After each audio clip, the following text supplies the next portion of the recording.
Welcome to this tutorial on preparing for open book exams from the University of Reading Study Advice team. The tutorial is designed for you to go through at your own pace and you can pause it at any time. Open book exams are those where you're allowed to take texts into the exam room to consult during the exam. The kind of texts that might be allowed are tables of equations, literary texts or language dictionaries. These relate to particular types of exam questions, for instance, those where you're expected to put equations to use in solving problems, those where you may need to select and closely analyse sections of literary text, or those where you'll be composing answers in a foreign language. In other words, this type of exam aims to test your ability to put knowledge to work rather than to memorise it. So you need to be as thoughtful about your preparation as you would do if you were not able to take the books into the exam. The same principles apply when revising for open book exams as they would for any other sort of exam. First, look at past papers to give you an idea of the type of questions asked and how long you'll have to answer them. Think about what you already know on the topic and what you need to know more about. Then fill the gaps in your knowledge by reading through your notes and doing any additional reading from book lists or library searches. While you're reading, keep thinking about how you might use this knowledge to answer an exam question. And don't forget to practice this. Make quick answer plans and try writing some full answers to time. Answering exam questions is a different genre of writing to any other you're used to doing, so practicing will help you to get into the habit.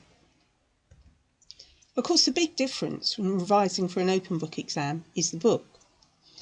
You'll need to think about what sort of information you might want to find quickly in the exam room, and make sure you know where to find it. Find out what you're allowed to do with your book. For instance, you may not be allowed to use the text if it has a lot of notes written on it. On the other hand, it's usually okay to mark key pages with post-it stickers to save time looking them up. And don't forget to take the text to the exam room. You won't be able to borrow someone else's. Some strategies if you're using literary texts such as novels, plays or poems in the exam. First of all, make sure that the quotes that you use support your argument, not to replace them. Note that you'll only gain marks for your own arguments, not somebody else's words, so don't waste time copying out long quotes. Try to get used to using mini quotes of 3 or 4 words so that they occur naturally in a sentence.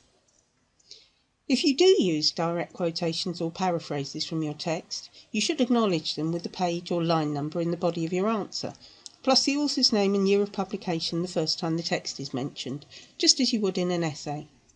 However, you don't need to include a bibliography or reference list, as your marker will know what text you've been allowed to take into the exam room. And don't waste time looking for new information while you're in the exam room, or new quotes. If you're using reference texts, like dictionaries or tables, make sure that the text that you have is one that will be allowed in the exam room, the right edition or version or translation, for instance. The invigilator will check, and if it's not correct, they may take it away. Try to think of the book or notes as being there for quick reference or for confirming information you already know, rather than for looking up new information. And be really clear about what kind of information you might need for an exam answer. This is where the practicing beforehand comes in. The exam room really isn't the best place to start working this out. So to sum up, here are our tips for success in open book exams. Firstly, revise as you would for any other exam. Make sure you know where to quickly find the information that you need. Don't waste time searching for new information. And avoid using long quotes if possible. It's hard to copy accurately and quickly. If you follow these tips, your open book exam could open the door to success.